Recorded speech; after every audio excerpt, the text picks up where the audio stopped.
undergoing a significant historiographical mutation. As a consequence of the development of the theory of numerosities in the early 2000s, new rigorous mathematical theories of counting at infinity have become available, and their very existence has served as a spur to question positions that were becoming ossified on account of the lack of available alternatives. Through the theory of numerosities, it has become possible to take a fresh look at the Cantorian paradigm that has dominated reflection on the history and philosophy of the infinite. Quite briefly, theories of numerosities are theories, are mathematical theories that implement the possibility of giving a size function to sets so that the subset property is preserved by the numerosity that we are assigning. So in the field of the infinitely small, this had already occurred in light of the development of non-standard analysis. Interpreters of Leibniz are still debating how well alternative pictures of the continuum, such as non-standard analysis or smooth infinitesimal analysis, etc., come close to capturing Leibnizian mathematics. And there are similar debates related to Cauchy's conception of the continuum. But here I'm concerned with the infinitely large, and especially as it emerges in connection to counting. New work in this area has brought about a reconsideration of authors such as Ibn Qurra, Maignan, and Bolzano. So my focus in this lecture will be a kind of combination of medieval philosophy of mathematics and a recent theory of numerosities and recent theories of numerosities and their connection to measure theory. I will mainly focus on Robert Grosseteste, Oxford theologian and chancellor of the university, later Bishop of Lincoln. We will also look at some of the part-all intuitions he defines concerning the counting of points of line segments in geometry. And then we will look at a substantive objection already raised in the Middle Ages, aimed at showing the impossibility of the idea that the number of points in segments co-vary with the length of the segments. Finally, we will ask whether the objection can be overcome by means of a rigorous mathematical development. But before I get started, let me at least mention the broader significance of some of the material we will look at. Within the span of 20 years, I'm talking about 1220 to 1240, Robert Grosseteste and William of Auvergne presented very original views on the possibility of comparing infinites. It is tantalizing that the emergence of the discussion on different sides of infinity in Robert and William, either two, especially the latter, largely ignored in the secondary literature, parallels a similar sudden shift, well studied by historians of theology, that took place approximately in the same period in theological debates concerning whether God's essence is infinite. And Sweeney, Davenport, and Cotte are among the sources in this debate. Now, there's no question about the originality of Grosseteste when it comes to his reflections on infinity. Let me just quote from the Luca, from James McEvoy, who, writing about the Luca, says, "I do not know of any other work of the same character dating from medieval times, and I regard it as the original creation of a bold and powerful mind that had arrived at its fullest maturity." And it certainly meant to include the reflection on infinity when he says, likewise, his argument involving mathematical infinity and relative infinities seems to have been his own invention, at least so far as our present knowledge goes. Now, Grosseteste discussed issues pertaining to mathematical infinity in the Luca, written in the 1220s, and also refers to that treatise in some passages of his commentary on the physics. For the first treatise, we now have a reliable edition with a wonderful commentary by Cecilia Panti, whereas for the second, we have Dale's edition from 1963, which must, however, be used with caution. A new critical edition of Grosseteste's commentary on the physics is being prepared by Neil Lewis and Peter King. Now, there are two contexts in which Grosseteste speaks of mathematical infinity. In the Luke, he discusses infinite numbers obtained by infinite summations of what we would call divergent series, like 1 plus 2 plus 3 plus 4, 1 plus 2 plus 4 plus 8. And he says, no, it is possible that in an infinite aggregatio of number an infinite aggregatio of numbers tends to an infinite aggregatio in every numerical ratio and even in every non-numerical ratio. And some infinites are more than others and others less than others. Thus, the aggregatio of all numbers, both odd and even, is infinite and it's greater than the aggregatio of all the even numbers, even though this too is infinite, for it exceeds it by the aggregatio of all the odd numbers. Now, this is a rather treacherous passage. Cecilia Panti and I have discussed this length together.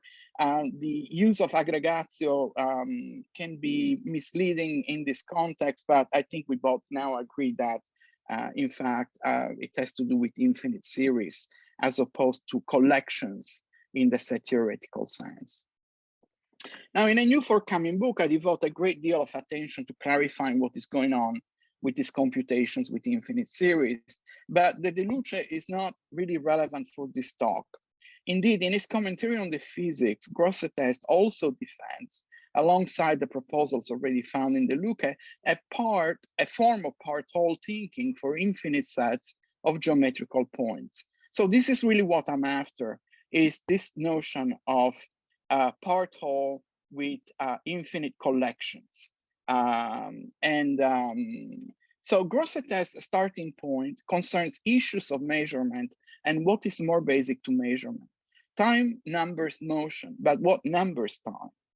A measured body is numbered by a rational line, but what numbers the rational line? In section 77, Grosseteste plays with the following imagined scenario. Assume there is only a single solitary line segment abstracted from matter. How can it be measured? And here is the passage. But when a line is numbered, the means whereby it is numbered is baffling.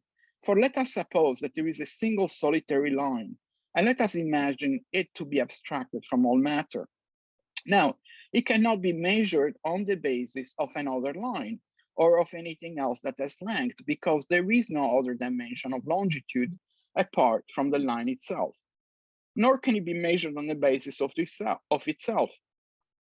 For how will one know on the basis of the line itself how long or how short the line is?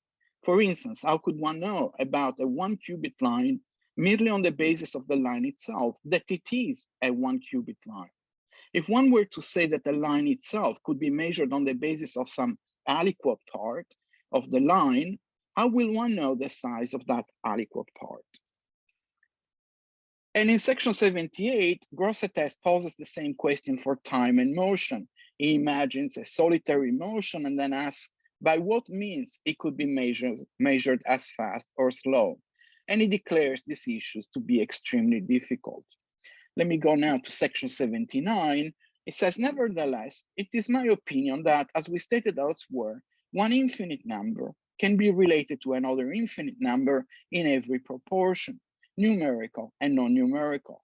For there is some infinite number which is double in relation to another infinite number, and there is some which is triple, and so with all the other species of proportion.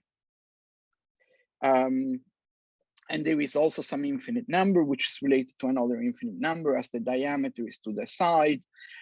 And again, I make so bold as to say that every infinite number is finite to God himself, even more than the binary is finite to me. To him, the infinite number comprised of all even numbers is finite, and so too the infinite number comprised of all odd numbers, and so too all the infinite numbers which can be divided infinite times over.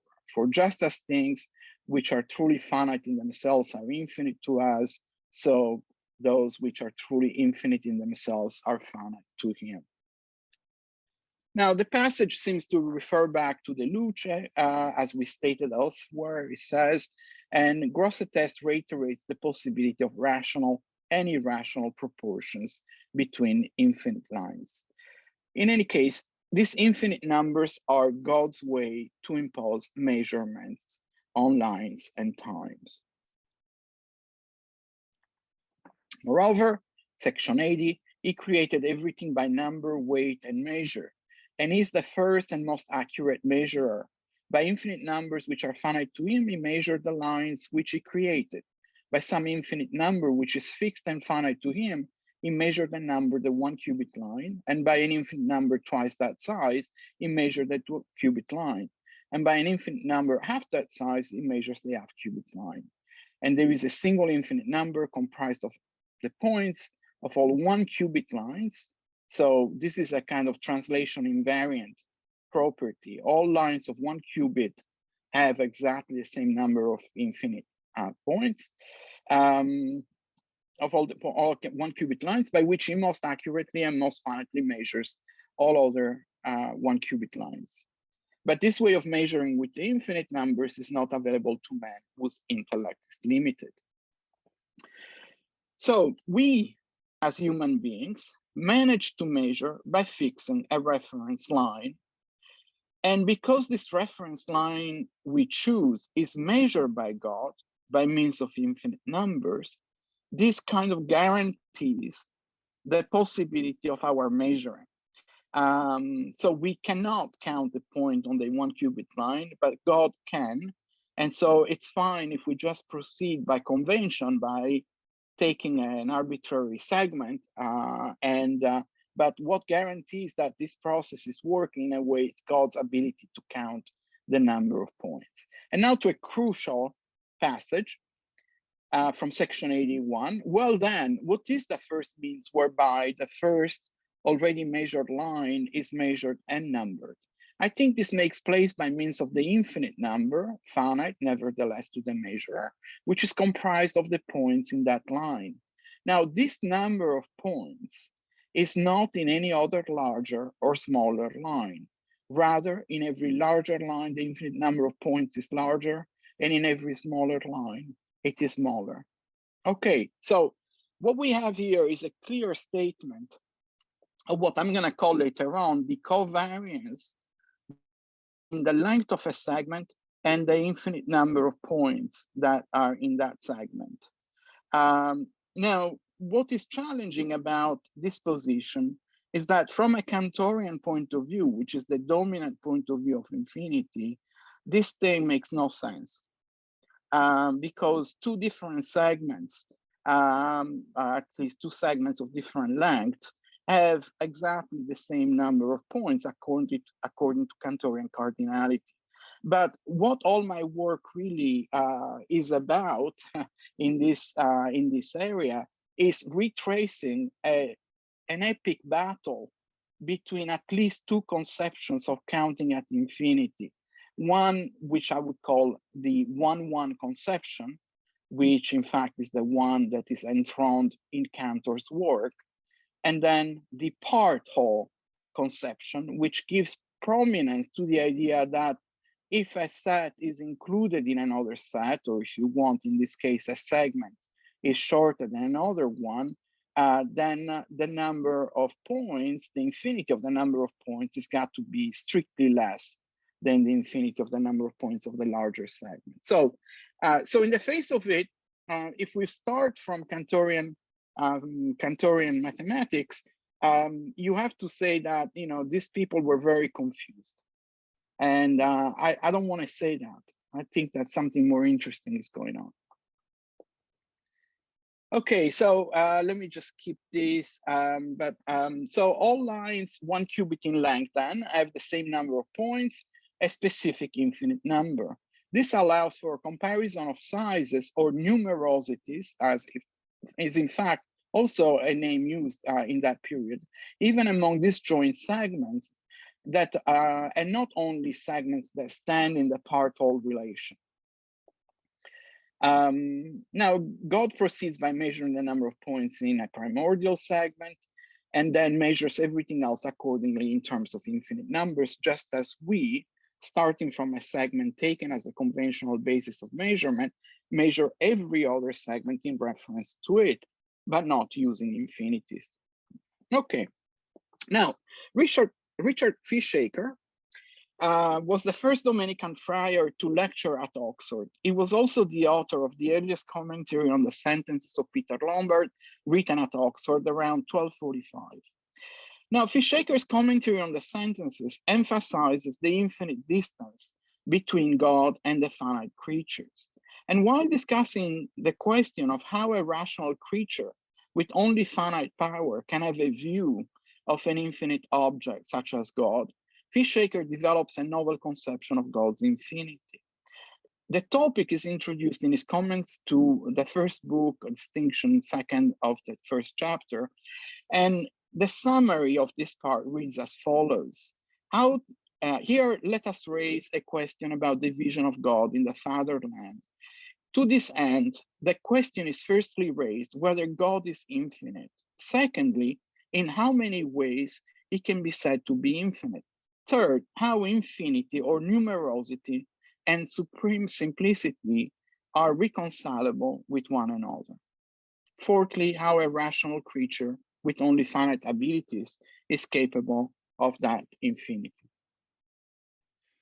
Now, in the section on how simplicity and infinite numerosity can be compatible, sorry, it is the section on simplicity and infinite numerosities can be compatible that leads to a connection to the topic of mathematical infinity.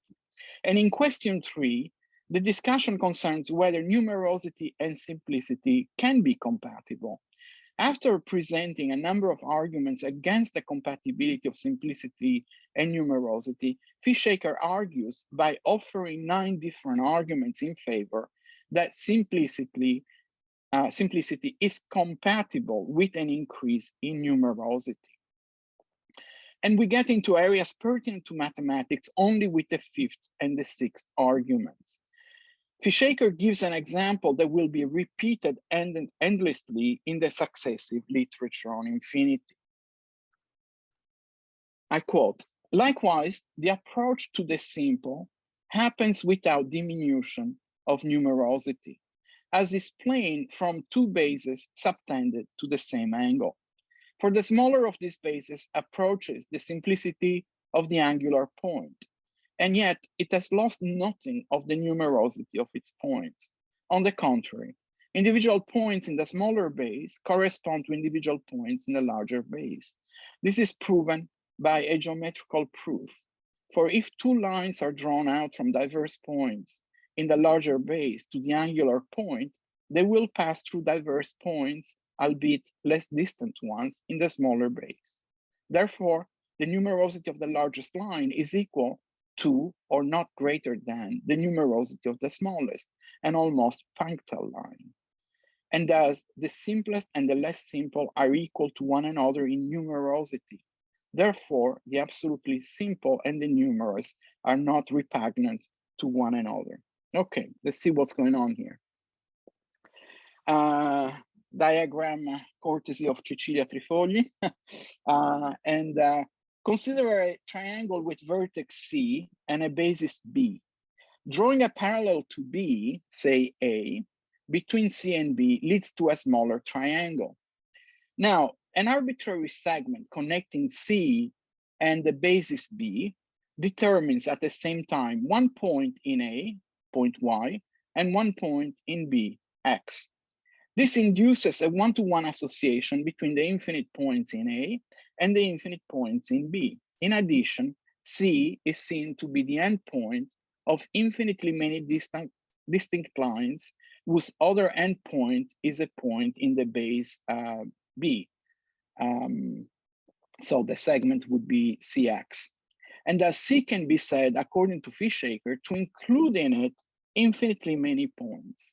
In short, as we move B parallel to itself towards C, we go through shorter and shorter, and thus, according to Fishaker, simpler and simpler segments, while preserving numerosity. At the limit, B coincides with the point C, and the numerosity is preserved. That's the argument. And the following passage draws the consequence of the one-to-one association just set up. Not only the line B has the same number of points, numerositas as the extremal point C, but C also has as many points as the entire machine of the world. It says, likewise, from the aforementioned argument, it's explained that a single point has as many points as does the largest line. After all, the lines that proceed from the larger base and terminate at the angular point have that very point at their extremity. And if one of the lines is removed and repositioned, it terminates at the point where it previously did. And the same applies to each individual line. And then in the next quote, which I won't read, it goes on to say, but in fact, you can set up this connection between any point and the entire machine of the world. I think he's thinking it's like, if you have a sphere, you can draw from the center of the sphere, straight lines that go to the surface. I mean, of course, it doesn't have to be a sphere, the entire machine of the world, but that's the idea he has. Okay, now, of course, one could possibly object to Fishaker's argument when it is applied to the degenerate line segment, i.e. when the segment A reduces to the point C. But that's really not what I'm interested in. What I will focus on is the case of a comparison of two non-degenerate segments like A and B, where we really have two segments that we are comparing. One should not underestimate the force of this argument, whose net effect is to undermine all the approaches to sizes of infinity that claim that the length of segments co-varies with the numerosities of their points. The one-to-one association between segments of different lengths shows that any two segments of different lengths have the same numerosity of points. And worse still, this is identical to the numerosity of a single point if we buy into what Fishaker is saying. Now, in my book, I show that Richard Rufus took up the challenge of defending Grosseteste's intuitions, and that out of these debates, which are present in many English commentaries on the physics in the period 1250-1270, extensively studied by Cecilia Trifogli, a position emerged which greatly was to influence 14th century thinkers such as Oram and Buridan and eventually Galileo. So just to summarize here what the dialectic is we have Grosseteste who says, look, you can think of infinite numbers as being correlated to the number of points in segments of different lengths. So, a 2 meter segment, for instance, will have double the number of points than a 1 meter segment. And Fishaker says, this is a crazy idea. Here is why. Take any two segments of whatever length whatsoever, so in particular, the one you were considering, and let's set up a very nice, association of points with this triangular model. I think Cecilia later will talk about the other paradigm that was used, which is the two concentric circles. That's another wonderful example that is used in this context. And, what that shows is that length and number of points are independent. You could have the same number of points with different lengths in segments.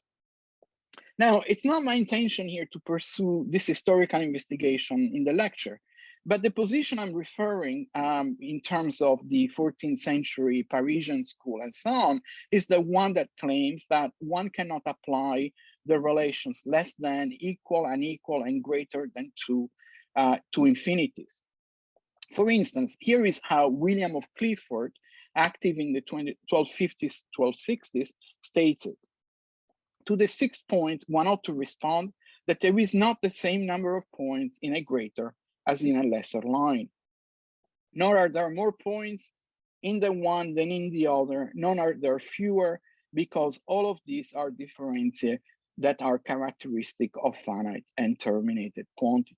Okay, so this is from his commentary on the physics, edited by Cecilia in a book that collects many of these commentaries on the physics from the Oxford School and Cambridge School. Now,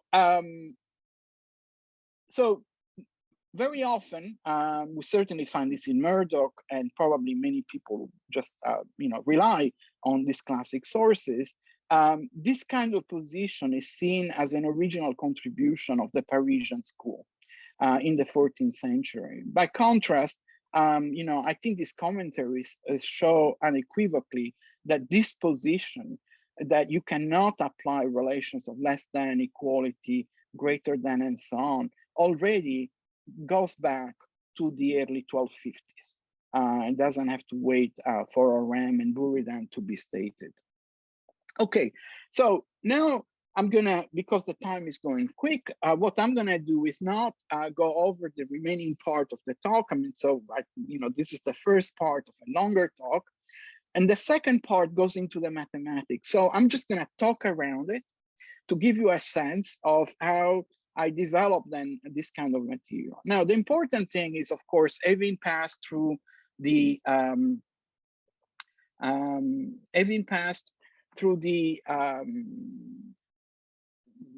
contraposition, if you want, between intuitions, which are intuition of part whole, and one-to-one correspondence. And having mentioned the Parisian school, we're back to Galileo. Right? Galileo remains the key source for how many people arrived at seeing these paradoxes of infinity. And those two intuitions have a very long history then in the foundations of mathematics. One of them, the part whole intuition, has as a prominent exponent Bolzano in the 1830s and 1840s, and especially in Paradoxes of Infinity, published posthumously in 1851. It was Bolzano's dream to develop a mathematics of the infinite which respected part whole in the assignment to infinite sets. By contrast, Cantor enthrones one-to-one correspondence as the criterion of size for infinite sets. Okay, so this is the kind of epic battle I was talking about. I think it's quite interesting to see that the basic elements of this epic battle are already there in 1250 in the contraposition between Grosseteste and Fishaker and the people who commented on them. Now, for me, a question which is of interest is also, well, the immediate knee-jerk reaction would be to say, well, Fishaker had it right, and Grosseteste, poor chap, didn't know about or couldn't see that the right way to go, as we know now in mathematics, is to give up on part whole when it comes to infinity and to accept one-to-one correspondence as the correct way to do things, as witnessed by contemporary set theory. And my point here is this: there is more mathematics under the sun than Cantorian set theory. I mean, Cantorian set theory is wonderful for many things. No one is questioning it. But there is no philosophical claim, so to speak, in Cantorian set theory that says that the proper notion of size is the one that we capture by cardinality. In other words, cardinality is a mathematical notion which is based on an equivalence relation, a one-to-one correspondence between the objects in sets. And it takes a further philosophical step to claim that that notion captures perhaps our intuitive notion of size, whether in the finite or at infinity and so on. Now, this is in fact something that could have been said even by Bolzano, and Bolzano says things of this sort even before Cantor. The problem was that there was no mathematical development until 20 years ago, actually, and some of the applications date from 8 years ago, that could implement across the board an assignment of sizes or numerosities to sets which preserve part whole. And when you don't have a positive development of that sort, what starts happening is that people think, oh, that's probably impossible, right? Otherwise it would have been done. And that shows that there is actually only one way to measure infinity, i.e. the Cantorian way. Now, with the emergence of the theory of numerosities 20 years ago, this situation has completely changed the data of the problem, if you want. We now have perfectly rigorous assignments of sizes that respect part all. But here is now the connection to my talk. In particular, around 2015, applications were made of this theory to measure theory, which is the theory, of course, in real analysis that does give you the measurements of segments of intervals of the real line, which we project them on segments in geometry. And what that development showed was that this is informal. I'm gonna show you a theorem here, but I'm not gonna comment on the theorem itself. Sorry, there. What these results show is that for all the segments that we are interested in, historically speaking, in other words, all the segments that were considered by Grosseteste and Fischaker and so on, there is a way to associate numerosities in a uniform way so that, in fact, the points in a line segment co-vary with their lengths. So in other words, the idea defined by Grosseteste, it's a perfectly implementable idea. Of course, I'm not claiming that Grosseteste had any clue whatsoever of what conceptual developments and work would be needed to implement the ideas he was defending. But the point is that also, historically speaking, when you're looking at the various type of arguments in the Middle Ages between people who defend one-one correspondence, like Fischaker, against those who defend part whole, you should expect that you're not gonna find a winning argument, because all these arguments, one way or another, either beg the question in assuming something that is already what is needed to be proven, or simply are unable to bring the other contendant, so to speak, to contradiction, because there is no contradiction to be had. These two models are perfectly consistent, okay? So I'm gonna close now, and this is a little bit of bibliography. At the bottom, you see the editions of the commentaries on the third book of the physics by Cecilia. And with that, I thank you. Thank you very much. Thank you.